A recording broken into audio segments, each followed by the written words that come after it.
Si ya fuera picadora, mi amor le compraría un collar de rojos corales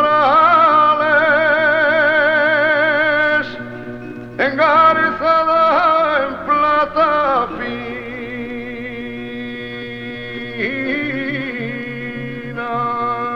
y 15 años como 15 cartuchos de dinamita, con el fuego del grisú ardiendo en la sangre arisca, por el amor de una moza que de su amor no sabía. 15 ramas de cerezo floreciendo allá en la mina, entre un bosque de mampostas sin pájaros ni sonrisas. Qué sencillo de contar el romance de tu vida, de tu padre entibador.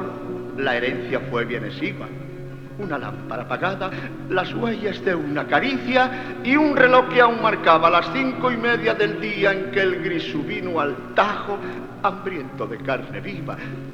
Echaste a andar el reloj, la lámpara fue encendida y bocamina adelante subiste a la sobreguía con el alba en las espaldas y la noche en las pupilas. Y si ya fuera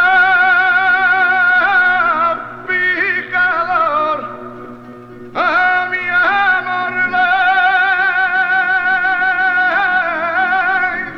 Cantar se quebró como el junco en la ventisca, y otra vez aquel reloj quedó con las manecillas marcando otras 5:30. Las 5:30, fatídicas.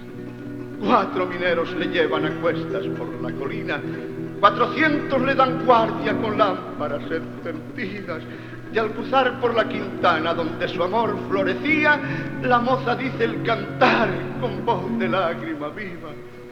Y nada